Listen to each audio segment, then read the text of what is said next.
Privyet, my friends. This is a professor. How are you? Um, Had an opportunity to get a lot of videos done and watch a lot of TV, movies, and whatnot today. It sounds like a hard day, doesn't it? Sometimes life moves in on you and you don't get done what you want to get done. But I watched the documentary Ukraine on Fire, and very disturbing. I guess what I want to say is I want to start this out with how how things I thought were a slight change in perception to the undeniable truth. Okay, how things were prior to stumbling onto Russian culture, Russian movies, getting to know a lot of you online, VK comments, whatnot. Russia was the aggressor. Russia was the evil empire. Something needs to be done about Russia, right? Sanctions, war, Cold War, proxy war, all that kind of ideas. If you would have asked me prior to all that, back when we were over here, Ukraine, what the hell is Putin doing, dude? This guy is, he is Gog and Magog.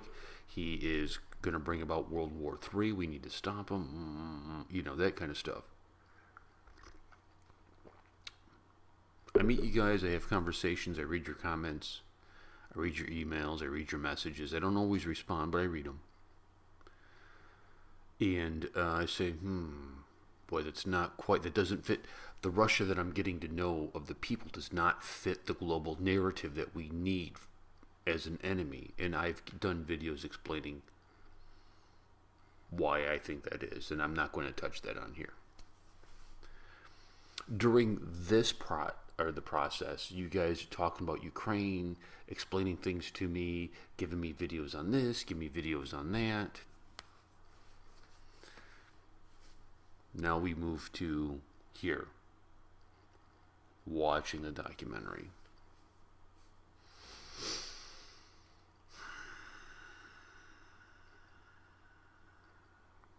Disturbing, and it's a lot like, to me, Germany. Something's going on in Germany, right? World War One, World War Two, Nazis. Like these are people who are hungry for war for whatever reason. These Ukrainians, in the fascism that is rising up there. Now, just on a side note, before I get rolling here, the documentary I watched had some dude like talking over it while they were talking, so I may miss some points because it was a little confusing, because you could hear somebody. It sounded like maybe they were Ukrainian, and they were speaking with an English accent over people who were talking to kind of interpret it, and so it got a little thing. But you kind of, here's the gist of it, right? The Ukraine on fire.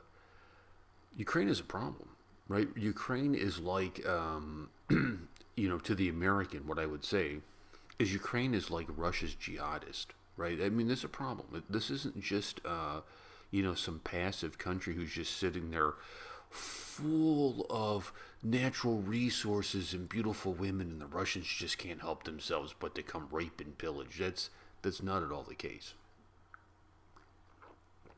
My father-in-law, my wife is driving cross country with him right now. They started in Chicago and they're working their way back to Arizona. He was an executive for a utility company, and he used to tell me, past performance predicts future behavior. So if I'm unsure about somebody or something, look at what they did in the past. And you can get an idea of what they're going to do in the future, right?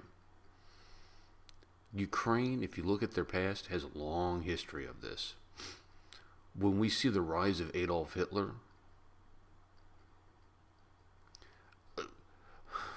they Ukraine wasn't too resistant to, like, Heil Hitler, let's kill him. You know, like they were ready to go, dude. They didn't need a whole lot of prodding. Like, yes, we'll kill the Jews. Yes. I mean, they just the Ukrainian people, and again, I'm not trying to make a blanket statement because I'm sure there's probably one or two Ukrainians who are like, whoa, we're just trying to live our lives. Maybe three. But overall, dude, I guess I am going to make a blanket statement. Overall, Ukraine, dude, is a problem. It is Russia's jihadist.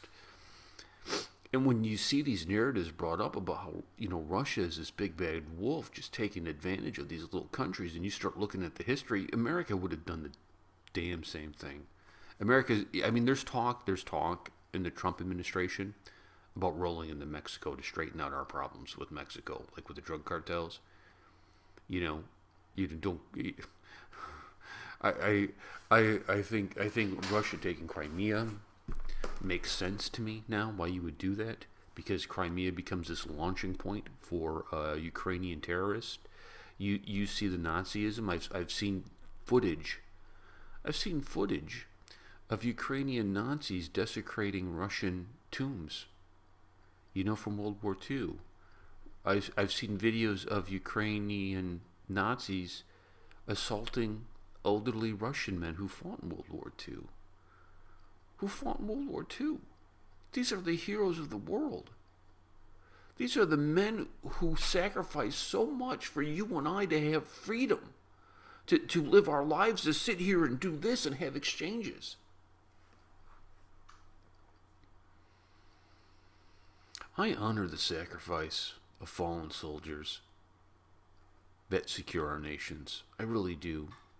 I think it is the most precious thing a person can do. And when you see this fascism that's just raising up like a sea in Ukraine, and it's just... it's got to be stopped. It's got to be stopped. And it's like radical Islam, right? You can't reason with it. You can't just sit down with these fascists and say, listen, let's talk. Let's talk. Why are you so angry, fascist guy? Do you think maybe we can figure something out where you can live in peace and harmony? No, dude, they're fascists. They're Nazis. I mean, that's what jihadists are. They're Muslim Nazis. I mean, so it's like world domination. You don't understand what you're dealing with. Let me put it this way, right? And I've used this example before in the podcast, and this goes for the fascists and the jihadists. Let's say you're in charge at a school, right? You're in charge of recess time, okay? And it's recess time, and all the little kids are in the playground, and they're playing, and they're having a good time in the sandbox and all that stuff. And they're little beautiful, little tiny kids, innocent. And in comes a ravenous dog. What are you going to do? Would you try to say to the ravenous dog, "Hey boy, come on, come here boy, come here"? No, you would kill that dog, because you know what he's going to do. You know what he's going to do. He's going to lose his mind and go attack these kids and give them and cause all kinds of pain and suffering. Ukraine is a ravenous dog. Ukraine is a ravenous dog, right? It has to be dealt with, and you can't deal with fascism. You can't deal with jihadists through hugs and kisses. Look at the plight of India and Pakistan. Indians show a ton of restraint, and yet here they are. Let's blow some more shit up. Let's go kill some more people. Like, it's nonstop. It is nonstop. And I think when it comes to this kind of things, I think Putin is the right guy to have in Russia to deal with this. He truly is. He is the right guy to deal with this. And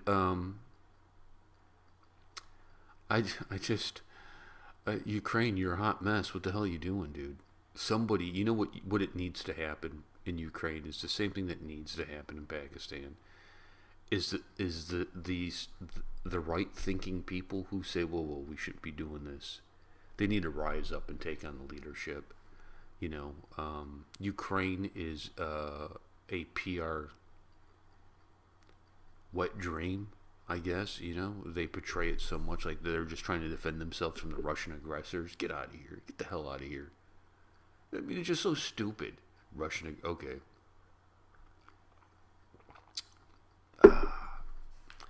I was, I was troubled by it watching that. I mean, the footage that they showed, it's just like, come on, dude, come on.